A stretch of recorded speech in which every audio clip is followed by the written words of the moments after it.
You know, for anybody that knows me, they know that like I was a diehard Trump supporter, like the whole from 2015 all the way up to the 2024 election. I was so happy. You know, when it only took a few months for the actual light to start shining on what was going on, that America really wasn't first, of what he campaigned on. America first. We got to take care of our homeland, our citizens first.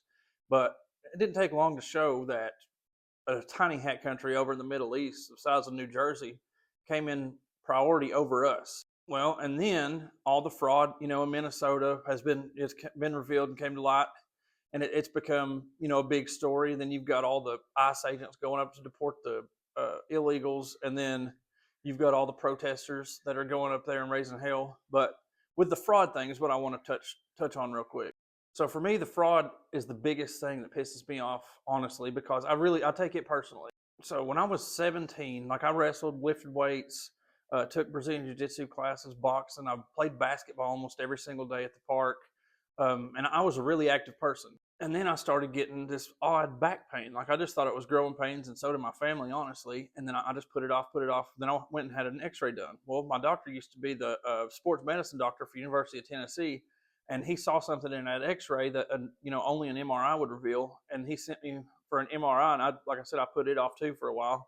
And then once I finally did go check it out, it ended up being a spinal cord AVM, arteriovenous malformation, and it was inside my spinal cord. So that's one of the, if not the rarest spinal cord conditions or even neurological condition in the world. They mostly occur in the brain and then in the spinal cord. And they're rare even in the brain, but in the spinal cord, they are super rare. So it's really hard to find a neurosurgeon that could perform the surgery and had done at least something close to it in their career. So at 17, I went around to these different neurosurgeons, and I went to like 4 locally to me. Then I got online and looked up, doctors, and there was only 3 in the entire world that had ever either performed the surgery or had been in the room when a surgery like that had been performed. And it was an external spinal cord AVM, which was outside the spinal cord, but mine was internal, like I said, which is the most rare. So there was one doctor in like Switzerland or Sweden or somewhere, and then there was one in Arizona named Dr. Robert Spetzler in Phoenix, and then there was one in Atlanta that had done his internship and his residency under Dr. Spetzler in Arizona, named Dr. Daniel Barrow at Emory University Hospital in Atlanta. He was the best doctor I'd ever been to, really. So I got a referral from my doctor, after seeing all the ones local to me that were complete fucking bullshit. They just wanted me to agree to let them do it so they could have it on their, on their resume that they had performed one, since they were so high risk and so rare. So I got a referral and went to Atlanta to see Dr. Daniel Barrow, and we set up the surgery date of January 26, 2012. And we went over all the risk. There was like a 50% chance of being paralyzed from the waist down. There was a 10 or 15% chance of dying, bleeding out. And then there was like a very, very small chance of only one leg being paralyzed. So I guess you could say, I got lucky and I only had one leg be paralyzed because it was cutting off blood supply to my legs. I couldn't control my bladder and my bowels. I mean, it was terrible. It was the worst thing I've ever been through in my life. So after the surgery, I spent probably 3 or 4 months in Emory Hospital in Atlanta, and then they transferred me by ambulance up to Fort Sanders. It's Patricia Neal Rehab Center.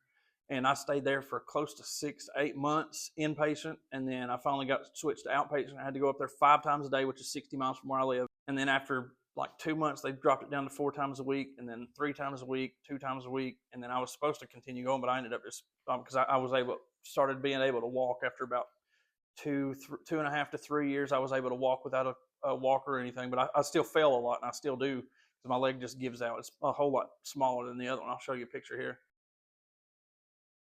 So you can see how much smaller my left one is than my right one. And I can't put my foot, I had to keep my leg and my foot in a boot, for a good 4.5, 5 years after that, because if not, I would get drop foot, where your muscle tendon in the back, gets relaxed, and then it sticks that way. So if it's not stretched, the way it's supposed to be, it'll get stuck like that, and you won't be able to bend your foot up and down.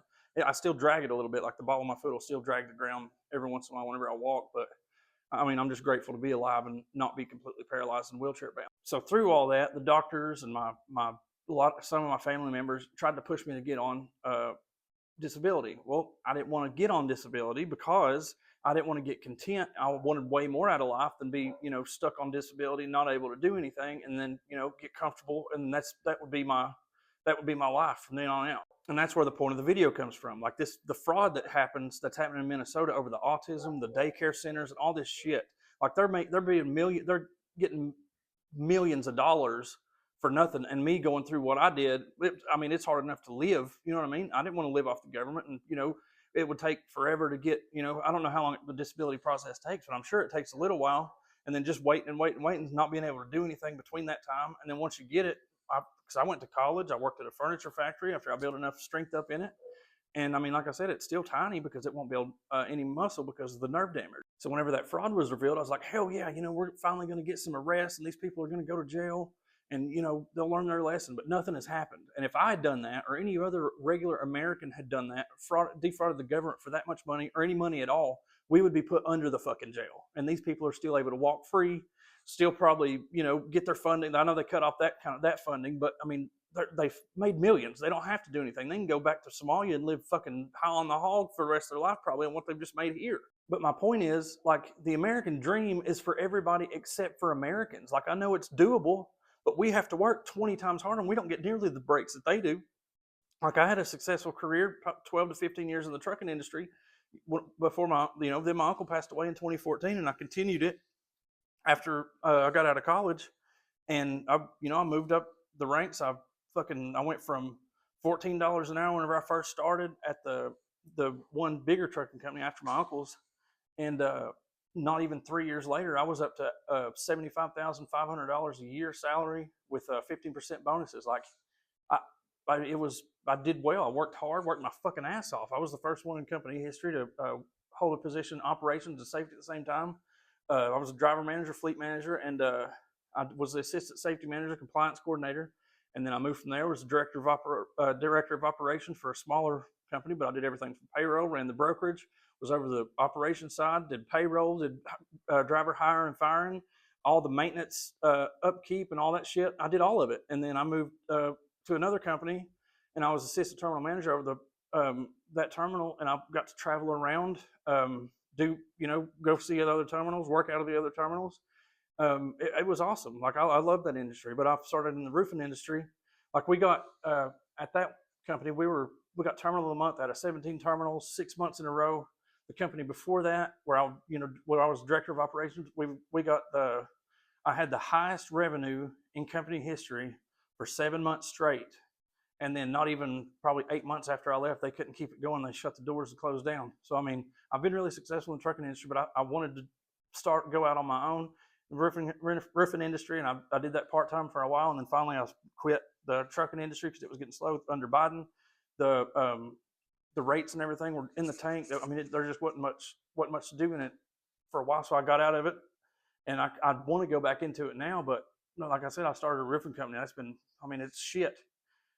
And I don't know. Like I said, it's just, the American dream's gone basically for regular Americans unless you get lucky or you meet the right person. And I don't know, I've just been fucked since I was a baby anyways. But like I said, I never wanted to defraud the government. I wanted to do everything right. And then it seems like everybody else that comes over here is able to get millions and millions by defrauding the government. And then the regular Americans that work their ass off here, we don't get any kind of breaks or anything. They're just able to come over here, get their money from fraud. And then we're the ones that are scared to do that because we'd be fucking sentenced to fucking life in prison or death or some shit. But this will probably be I'll probably break this up in a few different parts. And but I just wanted to give my backstory and why I am so critical of what's going on with the Trump administration, because I supported him for 11 years total.